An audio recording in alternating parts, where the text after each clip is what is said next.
Salut à tous, bienvenue dans cette nouvelle vidéo express avec une sélection de 3 jeux familiaux à moins de 20 €.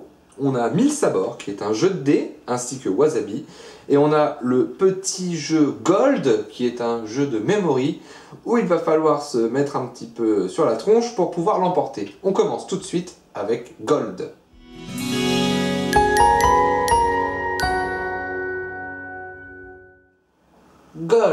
Gold, c'est donc un petit jeu à 7,90 € seulement, mais c'est un très bon jeu de memory un petit peu tactique, où donc le but du jeu va être d'obtenir le plus d'or.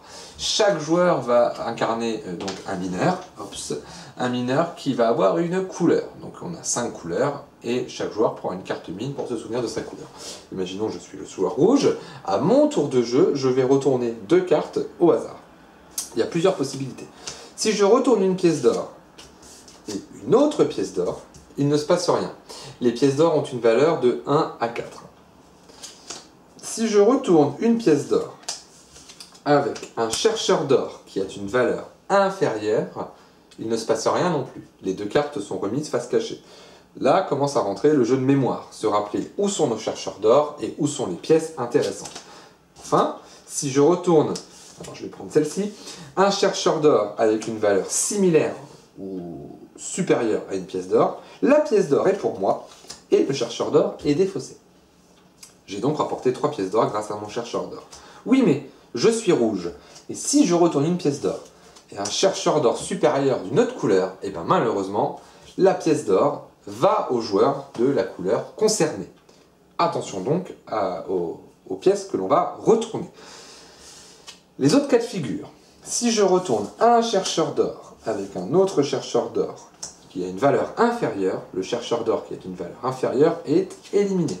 Je peux donc à la fois récolter de l'argent et commencer à éliminer mes adversaires quand j'ai repéré où se situait leur chercheur d'or.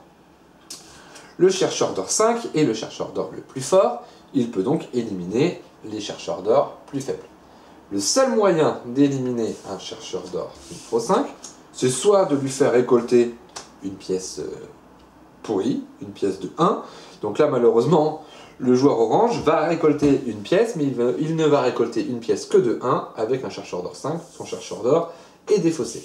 L'autre possibilité est de retourner la TNT. Dès que l'on retourne une TNT, la carte qui va être associée à cette TNT est retirée du jeu. Donc là, ça peut très bien être une pièce d'or ou un chercheur d'or 5. Les 2 cartes sont retirées.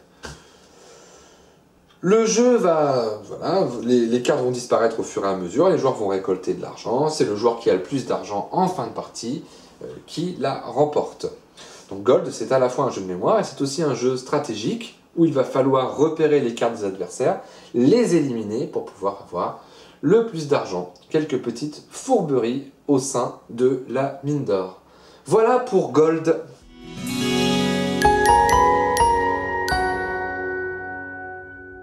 On continue cette mini-sélection avec 1000 sabords. 1000 sabords, c'est un jeu qui se joue de 2 à 5 personnes à partir de 8 ans pour des parties d'environ 30 minutes. 1000 sabords, c'est un jeu de dés.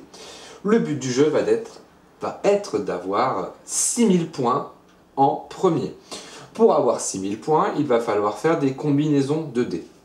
Si j'ai 3 dés similaires, je marque 100 points, 4 dés similaires, je marque 200 points, et ainsi de suite. Si j'arrive à faire 8 dés identiques, je marque 4000 points d'un coup. Donc comment ça se passe? Quand c'est à moi de jouer, je prends tous les dés, je les lance. À partir de là, je vais pouvoir mettre de côté les dés que je souhaite. Les diamants rapportent 100 points, les pièces d'or rapportent 100 points, sans avoir de combinaison particulière. Je remarque que j'ai 3 diamants et 2 pièces d'or, je vais donc les mettre de côté. La tête de mort est mise de côté, malheureusement. Ce n'est pas une bonne nouvelle, ce dé-là. Il me reste 2 dés. Soit je décide de m'arrêter là, soit je relance les dés. Je relance les dés autant de fois que je le souhaite, jusqu'à ce qu'arrive une certaine situation. J'ai fait une pièce d'or supplémentaire, parfait. Il me reste un dé. Il y a une règle, je n'ai pas le droit de lancer un dé tout seul. Donc si je veux continuer, il faut que je reprenne un des dés qui est ici. Je peux décider de m'arrêter. Dans ces cas-là, je marque 100, 200, 300, 400, 500, 600. Plus 100 points pour cette combinaison-là, ça fait 700. Plus 100 points pour cette combinaison-là, ça fait 800. Mon tour s'arrête. Sur ma feuille de score, je note 800 points. C'est au joueur suivant de jouer. Il y a une autre possibilité. Donc je lance les dés. Voilà. Je mets des dés de côté. Et il va arriver à un moment donné où je fais 3 têtes de mort. Si je fais 3 têtes de mort, mon tour s'arrête. Je ne marque aucun point. Donc il faut s'arrêter avant d'avoir fait les 3 têtes de mort. C'est un jeu de stop ou encore, où il va falloir prendre le maximum de risques pour marquer le plus de points en un tour, sans savoir les 3 têtes de mort. Sur les faces de dés, il y a des animaux, il y a des sabres. Ces combinaisons-là ne marquent des points que si elles sont regroupées, comme ici. 3, 4, 5 dés identiques. Si tous mes dés marquent des points, j'ai un bonus de 500 points en fin de tour. On joue chacun notre tour jusqu'à ce qu'un des joueurs atteigne 6000 points. C'est le joueur qui atteint 6000 points en premier qui déclenche la fin de partie. À partir de là, tous les joueurs ont un lancer de dés supplémentaires pour pouvoir essayer de le dépasser. C'est tout pour 1000 sabords. Il y a un petit complément, c'est qu'on a des cartes. À chaque tour de jeu, un joueur va révéler une carte. Donc là, par exemple, le joueur suivant commence directement avec un diamant. Il y a des cartes positives, il y a aussi des cartes négatives. On peut partir directement avec une tête de mort. Il y a d'autres cartes. Je ne vais pas toutes vous expliquer, elles sont expliquées dans la boîte. Par exemple, là, on peut doubler nos points, donc à la fois des choses positives et des choses plus négatives. 1000 sabords, c'est donc un jeu très familial qui s'adapte très bien à partir de 8 ans, voire même un petit peu avant, où la seule contrainte, c'est de lancer les dés et d'essayer de faire le meilleur score possible sans avoir les 3 têtes de mort et atteindre donc les 6000 points le plus rapidement possible. Voilà pour 1000 sabords.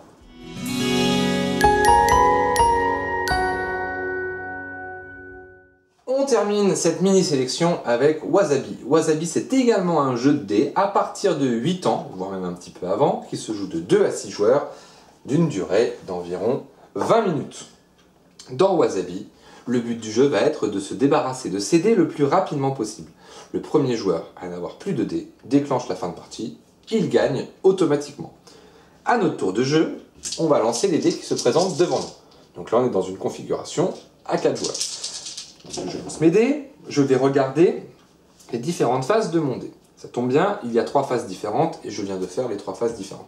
La première face, c'est le petit dé représenté avec une flèche.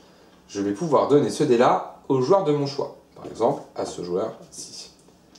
Ce symbole-là signifie que je vais piocher une carte. Alors au départ, je pars déjà avec 3 cartes et j'en pioche une supplémentaire. Les W vont me donner la possibilité de jouer des cartes. On remarque que sur les cartes, il y a des W. Si je fais 2 W, je peux jouer une carte qui possède 2 W ou moins. Je ne peux pas jouer par exemple ces 2 cartes-là qui possèdent 3 W. À mon tour de jeu, je ne peux jouer qu'une seule carte. Imaginons que je fasse 3 W, je ne peux pas jouer une carte à 1 et à 2 W, je ne peux jouer qu'une seule carte par tour. Les cartes vont m'apporter des avantages par rapport aux autres joueurs. Par exemple, si je joue cette carte-là, je vais pouvoir prendre une carte à un joueur de mon choix. C'est fini, mon tour s'arrête, c'est au joueur suivant de jouer. C'est tout pour Wasabi, c'est un jeu très simple à mettre en place, très familial. Il coûte 19,95 €, donc c'est un budget largement... voilà, c'est pas dans les gros budgets de jeux de société. C'est un jeu parfait pour commencer à entrer dans le jeu de société. La difficulté, c'est bien sûr que moins on va avoir de dés, et plus il va être difficile de gagner pour différentes raisons. La première, c'est que les autres joueurs vont s'acharner sur nous, ils vont nous rendre des dés. La suivante, c'est que moins on a de dés, moins on a de W, et donc moins on va pouvoir jouer de cartes intéressantes de notre jeu. Voilà pour Wasabi, un jeu très familial qui marche très très bien. Voilà pour cette mini sélection de jeux en famille à partir de 8 ans ou même un petit peu moins. On se retrouve très très vite pour la suite des jeux familiaux dans le même esprit que cela. Vous pouvez, je répète, suivre et vous abonner à cette chaîne pour pouvoir découvrir les vidéos plus facilement. Je vous dis à la prochaine. Salut!